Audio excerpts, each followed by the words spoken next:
I pulled the first one here through the opening. I really don't see any rain mist corrosion in here. I am tempted to say that all three of these just burnt out on their own volition. And let me get the other two out, which are right here.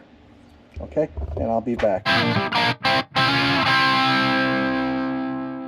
Welcome back to channel, friends. Terry here on Down the Road Productions, and I'm coming back at you with a new 4Runner video. We had 3 of our Raptor lights burn out, and I just want to give a quick shout out to Yota Expedition. Bought these from them almost 2 years ago. They gladly, joyfully sent me 4 brand new Raptor lights plus additional mounting hardware that I can save for the 4Runner if it's ever needed, and I just can't let you guys know how grateful I am. I was willing to pay for new Raptor lights. This video is replacing 3 burnt out Raptor lights on our 4Runner, and also too talking a bit about the V35A that's in the Toyota Tundra and the new Lexus GX550 and our thoughts around that. So let's get into it. Few inches later. What I typically do to all the fake experts on YouTube, and they are fake experts, you know, anyone can Google information and repeat it like it's coming from them, and I try to stay away from that stuff. That's one of the biggest reasons why I did not do an extensive V35A video trying to be the expert on why that engine's going bad. So let me tell you why it's going bad. Bad design. You can't hide from it. Lack of testing. Companies use test stands to test engines now, and that's hurting them like it's hurting with the V35A. I have also advocated that all automotive companies hire racing engineers, guys from racing teams, to at least sign off on new engines going into mass production. These racing teams are always forced to develop engines that are durable in very harsh conditions, like 500 miles at Daytona, for example, or the Indy 500. They can weigh in on what works more so than a textbook engineer who's new to powertrain development, and or the financial guys at corporate that want to use cheaper parts that never say, hey, you're going to use those cheaper parts, but you're going to have a recall that costs more than the savings we're going to get from those cheaper parts. No one seems to learn. The next thing is all motors are made with magnets in their oil filters and oil pans. I don't care if the oil pans are plastic. Those magnets always pick up on new vehicles post-production debris. Every vehicle made, I don't care who the manufacturer is, there's going to be microscopic debris in the engine. That's why we change our oil on any new vehicle. 4Runners, we had it done by 5,000 miles, and we do it every 5,000 miles. So any vehicle leaving the line is going to have microscopic engine production shavings in it. There's no way around that. For Toyota to blame, that is the reason why these bearings are going. I guess bearings 1 and 4 are going. Let me tell you, there's one piece over the top of the bearings are floating. There needs to be, if you have 4 bearings, you need to have at least 3 pieces on top of those bearings. There's a turbo on top of that. That turbo flexes that cover for the bearings, and having that cover broken out into 2 or 3 pieces will help spread that twist and flex from the turbo's engagings. The Japanese auto manufacturers adopted Deming, and they were kicking our ass in the 70s and 80s, 90s, early 2000s. There's no excuse for that BS. Shavings from production destroyed our perfectly designed motor. And you know, again, I feel kind of betrayed by a lot of YouTube channels, not personally, but indirectly. You know, all these YouTube channels with people like TFL, who never worked at an auto company, who never supported a product development team, or automotive press that, you know, claims to know everything about the vehicle manufacturing process. I believe that guy was a body panel engineer at Toyota. Why did he get let go? Toyota usually keeps their salaried people forever, good or bad, unless he was just a contractor at Toyota and is just playing it up to get views. You know, so I think what I'm trying to say here is that, you know, if you have Ford Motor Company that clearly demonstrated all the problems with their small displacement EcoBoost motors, and then knowing that Toyota cared about that. They thought they're arrogant, they could do it better, and they can't, because there's a lot of basic engineering principle around these motors. So, you know, typically I don't agree with plastic oil pans, especially in off-road vehicles. I don't agree with plastic valve covers. I don't agree with using plastic parts around a timing belt or timing chain in a vehicle. I met a Ford engineer at the DGR who left for another company, and he told me they know all about these problems. They don't care. They're not making vehicles to last anymore. That's hurting your typical middle-class family or young car buyer who buys a vehicle in good faith, or whoever buys the vehicle in good faith. They're getting screwed over by the lack of quality and engineering in these vehicles. I hope Toyota fixes the V35A issues. I think it's hurt their quality reputation for good as far as I'm concerned.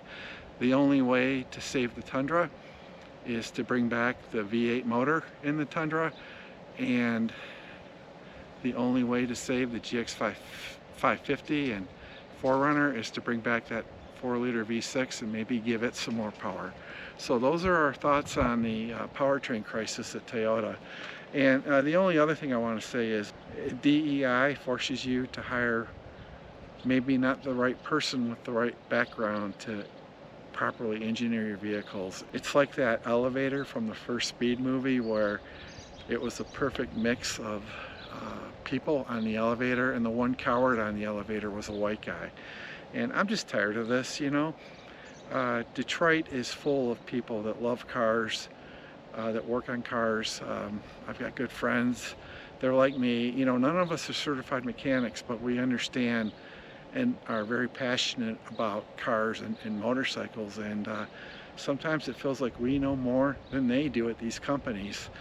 And I guess the final thing I want to say is, you know, if I owned an auto company, I'd be hiring from places like Detroit, not overseas in Asia, for people to work and design and build the cars for me if I owned a company. That's what I got for you guys on the V35A topic. I wasn't going to massively attack the Toyota recalls, blown motors, all this garbage that's going on. You know, I just hope Toyota can get back to building them the way Toyota used to build them.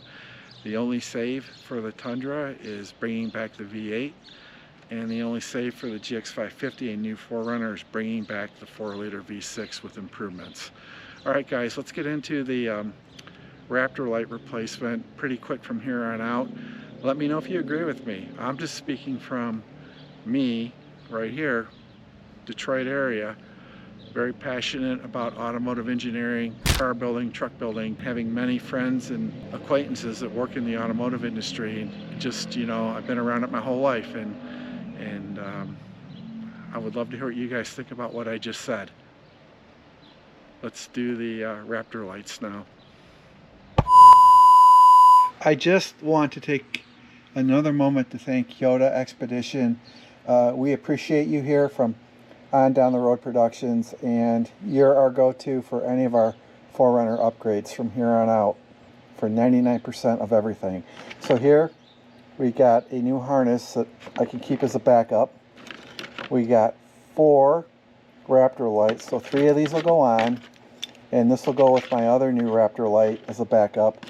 We've got this is the firewall piece, grommet, and they sent us all this, and it all started with me asking, hey, I've got 2 burnt out that turned into 3 Raptor lights, and I replied to my original order for the Raptor lights, and they sent me all of this. And guys, you know, it's easy to buy parts for your truck, any truck or your 4Runner, but if there's an issue with something, sometimes you don't get treated very well. So I want to make sure you guys know that it's a great idea to use Yota Expedition for your roof racks. I definitely still want to get to the roof rack on my truck. I'm just excited to replace 3 burnt out Raptor lights. And to be honest with you, we're just going to take this part off.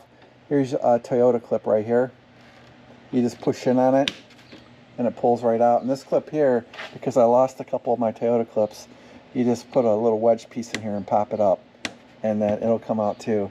So I think all we're going to need to do is just lift this panel off, no problem. You can see here on our panel, this is for the K&N air filter that is sitting in here. and I'm getting 17.3 miles to the gallon on average with this truck right now. I don't think I'm going to have to remove this top piece, and I think these will just push out. Hey Eliza, can you say burning down the road? And there's Piper. She's running security, guys, so no one messes with our 4Runner. Terry, what are you doing? I'm just video. You guys are going to be in my video now because head of security Piper really loves you. Can you say burning down the road? Okay, well, thank you, Eliza. So that's Amelia, and that's Eliza, and these are our granddaughters. I have this tool, and you just work it in here like that. That's it. That pops up, and then for the Toyota ones, you just do this, and they lift right out. Easy peasy. This will lift right out.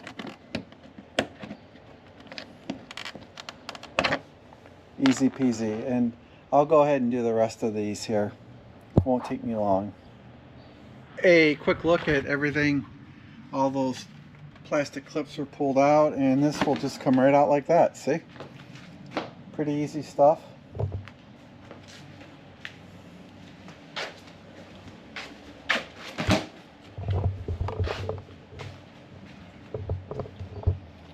Here's what this looks like, and here you can see I've got access to all the Raptor lights right here along the top here, and they just all plug in. And I mentioned, you know, towing in the rain, like down to Daytona Bike Week and all that good stuff. And when you're on the highway doing 55 or over, the rain turns into a mist and you get a semi truck going by you.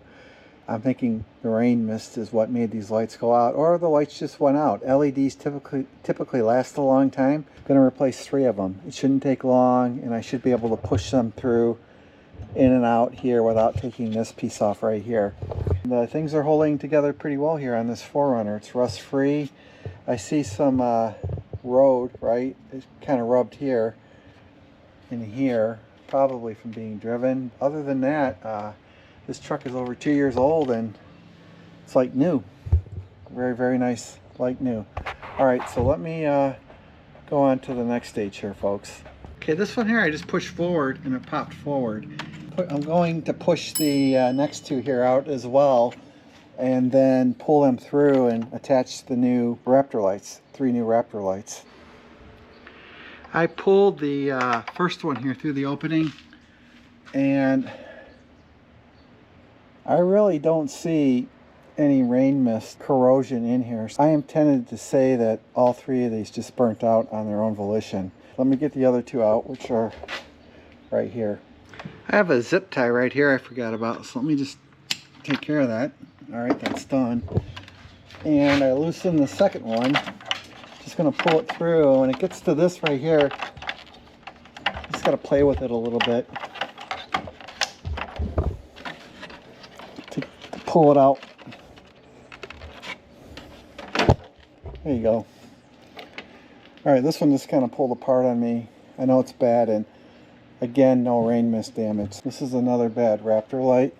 I'll put it with the first one. Through random hypotheses, I do not think rain mist caused these 3 Raptor lights, 1, 2, 3, to go out. Okay, the third one is out. Time to put the new ones in. Okay, thank you to Yota Expedition again. Here's a brand new Raptor light, and I'll just push it in from behind and do 1, 2, 3, 4. I need to correct myself. You see this tab here and this tab here, they need to push back in through the front. Not a big deal. And this one's pushing in right here. Just want to correct myself. These just push together like this. That's it. Okay. And I need to do this 2 more times.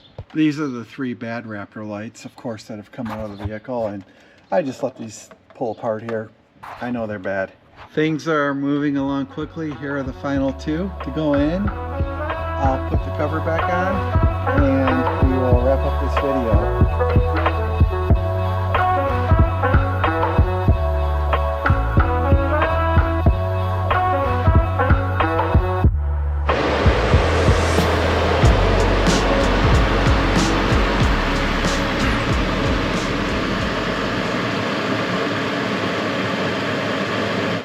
right, time to wrap up. Thank you for watching. Thank you again to Yota Expedition. We love you guys, and we are so happy for your success. Thank you for helping me with the Raptor light replacement for my 4Runner at On Down the Road Productions. We believe in you at Yota. Keep it up. I know that I'm not the only customer you've stepped up for on a purchase. All right, guys, like this video. It'll help a lot. Tell me about your 4Runners. Time is running out to get a 5th generation 4Runner. Very hard to get one starting really soon. 2024 model. Thank you for your likes, shares, and subscribes and helping us grow. If you want to help us out, there are links on this on Down the Road Productions page to send us like 20 bucks for gas or beer, whatever you want to do. And until next episode, keep the faith, stay strong. We are on your side. There is nothing better than an informed customer. God bless. See you next episode.